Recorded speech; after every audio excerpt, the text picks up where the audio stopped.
head teachers and teachers, parents, our beloved children, girls and boys, ladies and gentlemen. I thank Mrs. Marak very much for inviting me to this esteemed school for the celebration of the Men's Day, especially as a parent, all of whose children, as you heard from the rector, were nurtured in this school. My children were all nurtured here. And I owe a great debt of gratitude to Mrs. Maraka and teachers of Green Hill Academy. The three of my children who went here are all married now.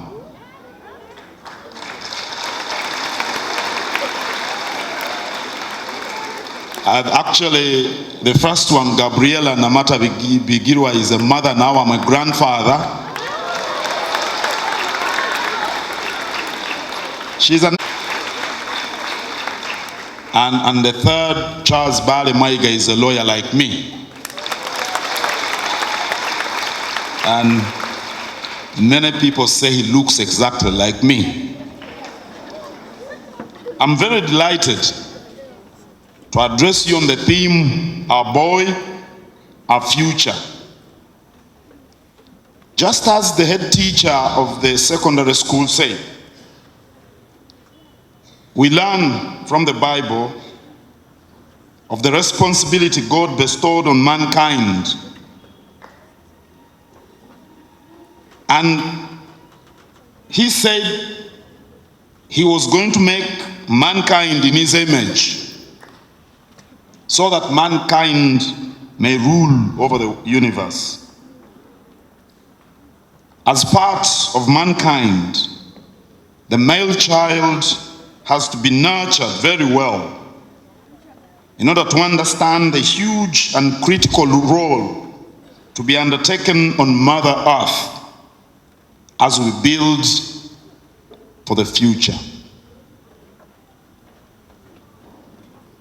The boy may be defined as a male child from birth to full growth, especially one less than 18 years of age.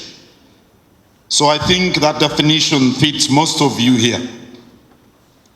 And the future may be defined as time that will come or come after the present.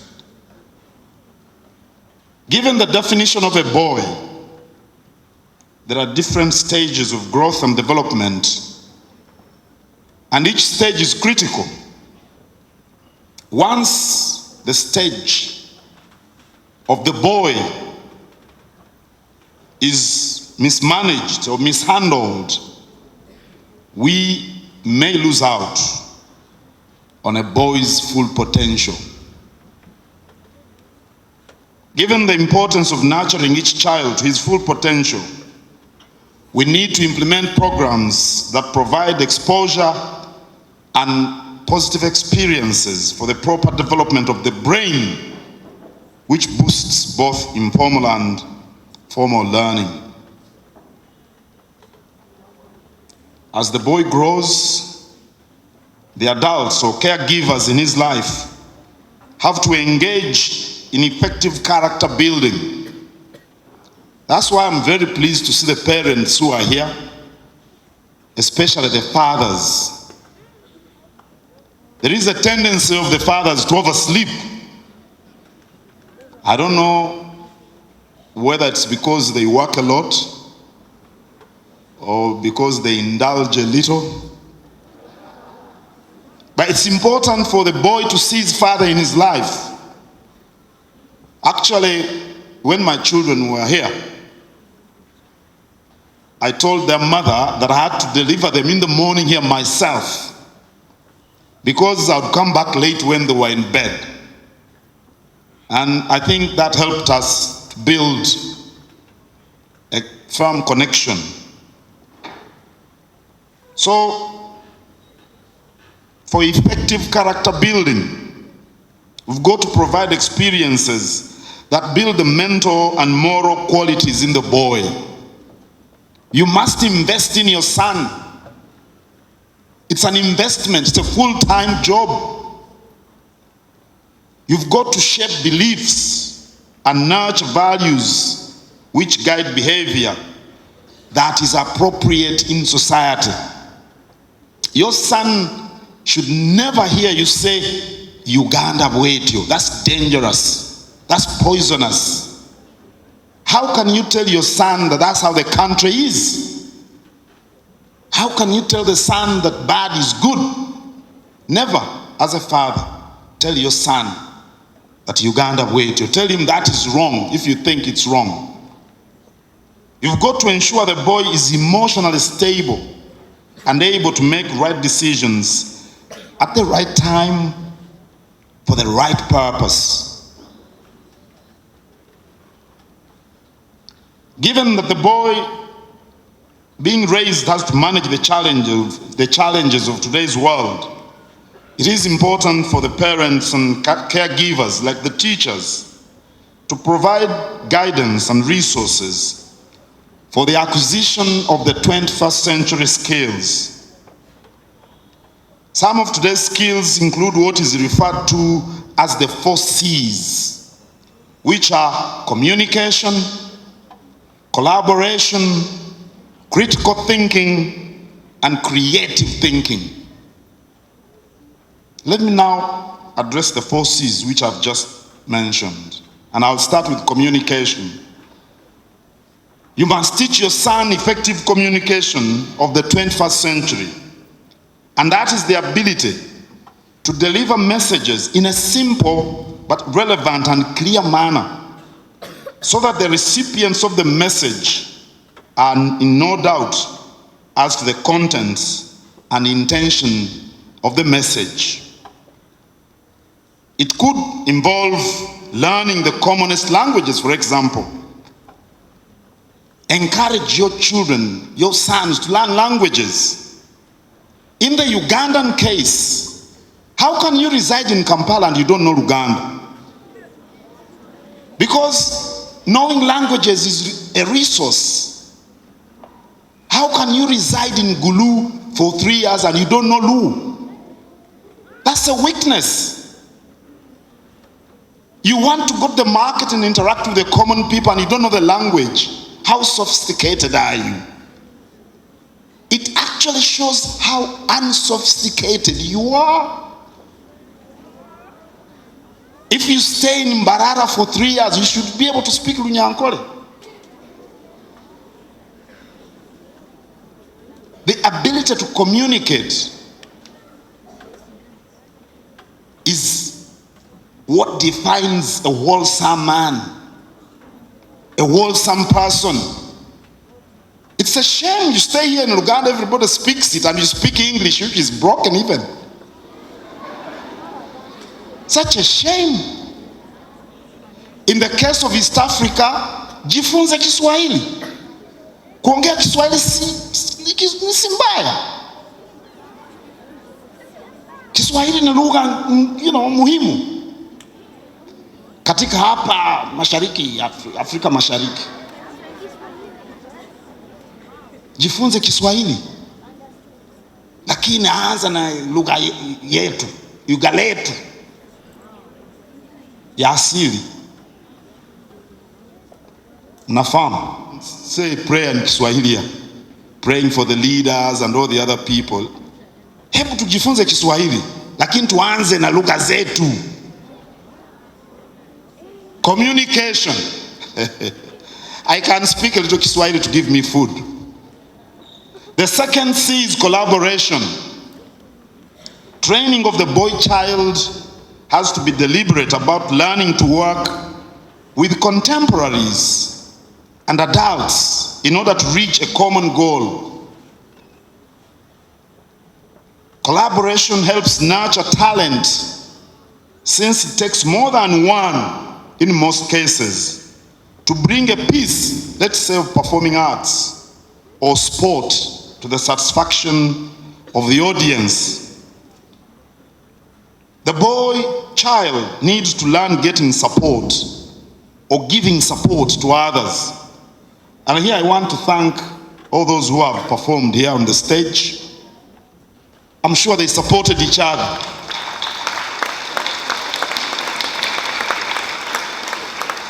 The teachers supported each other. The pupils supported each other.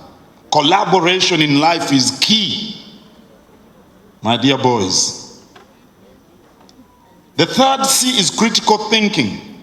This calls for looking at problems in a new way and making links across different disciplines. The boy child must be able to analyze the information he receives so that he can tell he can tell useful information from wrong information or dangerous information. Critical thinking gives the boy child, and the girl child of course, the competence required for solving problems. Don't believe everything they tell you. Think for yourself. Think for yourself. Think on your feet. That's what we tell people. Thinking on your feet means you critically analyze the information you receive. And the fourth C is creative thinking. Under creative thinking, one tries new approaches to attain accomplishments, new goals.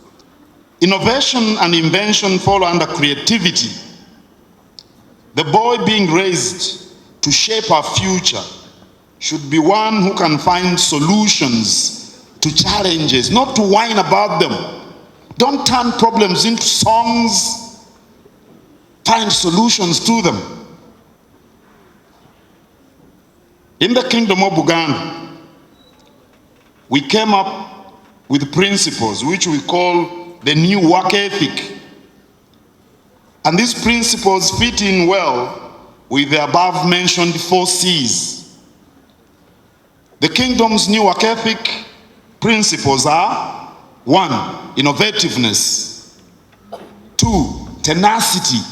You know, tenacity, I think the young people may not understand that. Tenacity is to persevere, to be patient, to hang in there. That's tenacity.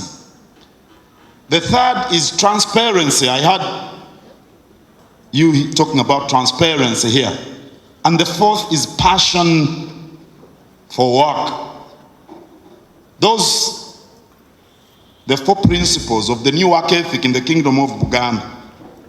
Innovativeness, the ability to create things, to be creative, is a critical skill for the boy child and has been identified by the Kingdom so that challenges are surmounted by finding practical solutions.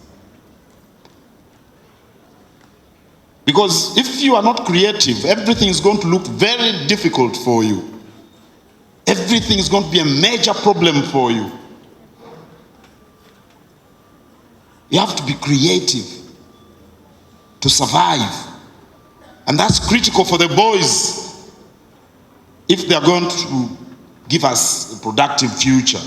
Tenacity, perseverance, patience is another skill that has been identified in the Kingdom's new work ethic. For undertaking endeavors, the boys we groom presently have to be trained to be determined.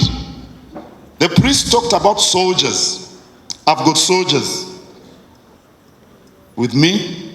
They are trained to be strong, to persevere when difficulties come.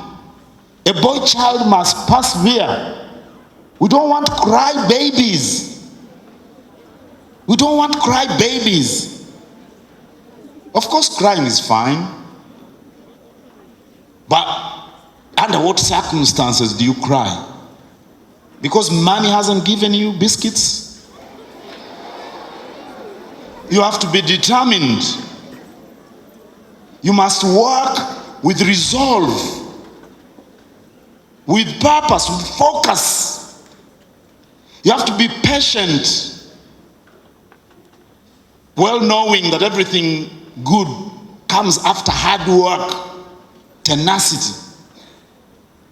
Nurturing the boy in the kingdom calls for instilling trustworthiness, transparency in the young people, so that they are always accountable for whatever action or undertaking in their lives.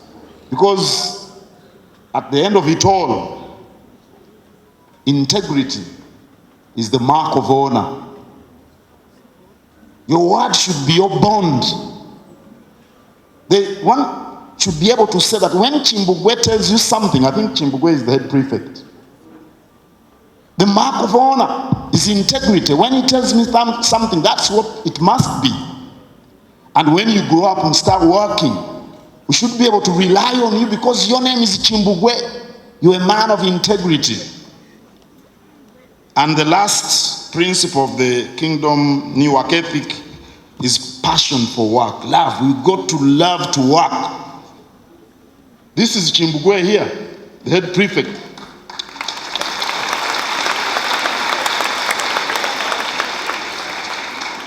I don't know why they didn't tell me to come dressed in a kanzu. Now Chimbugwe looks more grand than I am. So the last principle of the new kingdom work ethic is passion for work, love for work. You can't get anything unless you work for it. You've got to roll up your sleeve, bend your back, scoop the dirt. You must love the work. If you don't love the work, it will wear you out. And once it wears you out, well, you'll give up. And when you give up, you'll be a failure. So, ladies and gentlemen, we are very pleased for celebrating the men today. And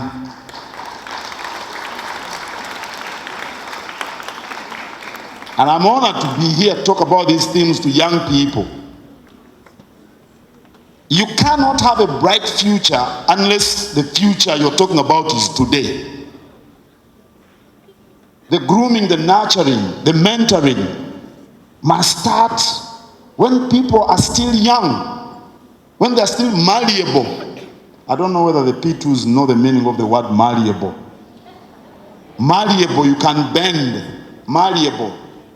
Something can be bent. If you look at a reed is malleable. You can bend it to this direction, and then you bend it to this direction.